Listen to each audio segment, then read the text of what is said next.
Summer Games Fest is right around the corner, and man, is this year shaping up to be one of the hypest ones yet. We have games years in the making from talented and passionate developers, where we'll be talking about all of the games rumored and confirmed to be coming out later this year all the way into early next year, where we will touch on some rumored games that might make an announcement or first time appearance here, along with all of my personal predictions of what we should be expecting at this event. So grab a snack and a drink and kick up your feet as we bring up everything you can expect to see and not see this time around at this year's Summer Game Fest presentation. But before we get into that fully, make sure to show off your hype for Summer Games Fest and gaming as a whole by scrolling down and hitting those hype, like, and subscribe buttons to help us reach our like goal of 25 likes on this video, and so you don't miss out on any Summer Game Fest news and major gaming announcements as they come out. Also, consider becoming a member of the channel to be listed and have your approved and chosen images shown at the end of videos, just like this one. So without further ado, let's get into what we can expect during the event, starting off with possible presentations, some of the bigger games confirmed for 2026 already, rumored titles, predictions that I have, then ending off with what we should not expect to see here in my opinion. First, let's start off with some presentations we can expect to see at the event and some of the majorly confirmed games I wholeheartedly expect to see there as well. This year's Summer Games Fest should have a ton of release date announcements. Now that GTA 6 looks like it's most likely sticking to its most recent date, and with games approaching their initial release windows, with the second half of the year being in sight,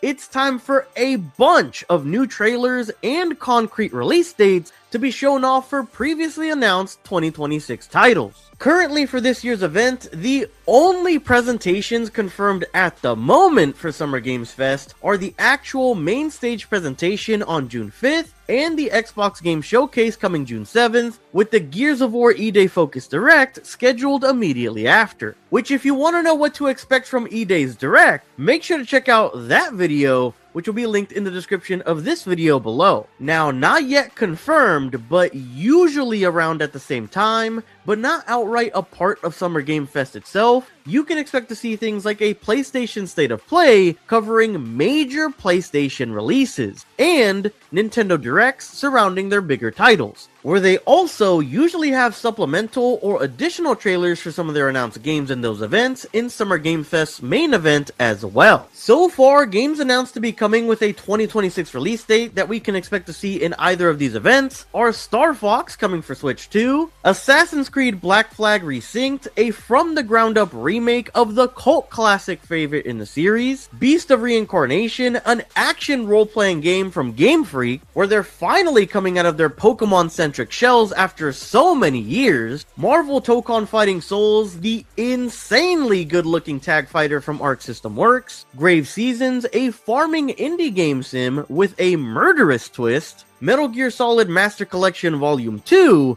which includes full-on remakes of Guns of the Patriots and Peace Walker, The Blood of the Dawnwalker, which is a vampire RPG from a splintered-off team of the original Witcher 3 developers, who worked on the critically acclaimed Blood and Wine DLC. We also have games like Halo Campaign Evolve, a remaster from the ground up for Halo's original campaign, rumored to be coming to PlayStation for the first time, and Phantom Blade Zero, an awesome looking action RPG with a beautiful aesthetic, gripping initial story premise, and Souls-like level design. And that's just some of the more major games that have a release date already at that, which I think are all bound to get new trailers and possible gameplay shown off. Where we still have games like Fable, a complete reboot of the series from Playground Games that looks promising, Danganronpa 2x2, a visual novel murder mystery with tricks and mysteries galore, Fire Emblem Fortune's Weave, a turn-based tactical game that seems to be tied to the previous game unlike most Fire Emblems, Onimusha Way of the Sword, an action-adventure game that reboots the Onimusha story of old, Resonance, a Plague Tale Legacy, a prequel spin-off to the cult classic before, before. We then have Silent Hill Townfall, a horror game that's sure to be a psychological nightmare. Games like Star Wars Zero Company, another tactical game, but this time in the Star Wars universe, and set in the midst of the Clone Wars. We also have games like Marvel's Wolverine, a great looking action game with awesome brutality from Insomniac Games.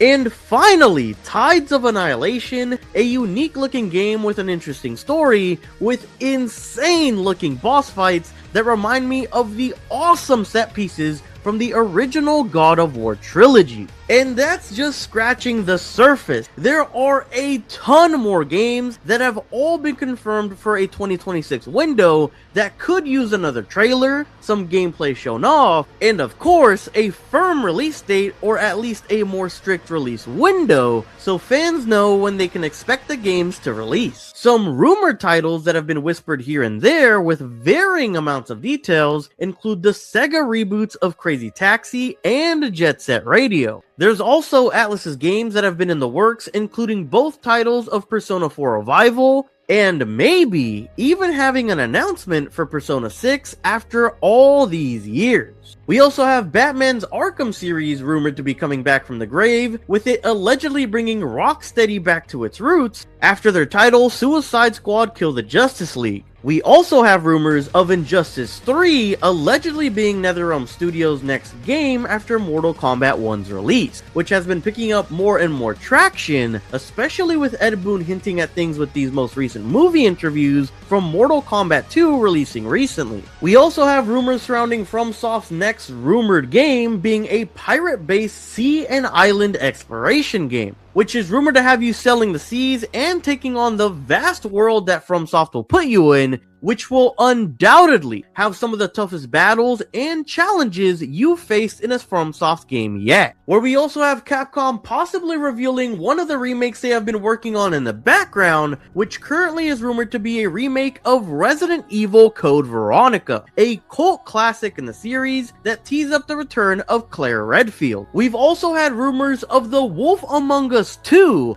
finally getting some news at this event after years of being in indefinite hiatus and countless delays. We also have Hogwarts Legacy 2, which is allegedly more than just underway and has been rumored to show up here at the showcase as well, where finally we are also even getting rumors of the last of the Final Fantasy VII Trilogy remake getting announced with an official title reveal to boot. In terms of predictions for the event itself, I expect we will see a strong show opener as we have seen with Geoff Keighley events in the last year. I'm not sure exactly what, but when the official show starts, I'm pretty sure it will start off with a bang, where we will then see a spread of these games and many more, including indie projects thrown in between. After that, as with most shows towards the last 20-ish minutes, we'll probably start to get back into the heavy hitters, where there is, in my opinion, a strong chance we end off with something pretty big as the One More Thing this time around, especially with the whole High Guard debacle at last year's Game Awards, where I think it could even be something as big as Final Fantasy VII Part 3's announcement trailer and title reveal, or something as fan favorite as a Kingdom Hearts 4 trailer. That's about how big I see the ending for this presentation actually being, where we can expect to see some reveals and deep dives being saved for respective console-based presentations,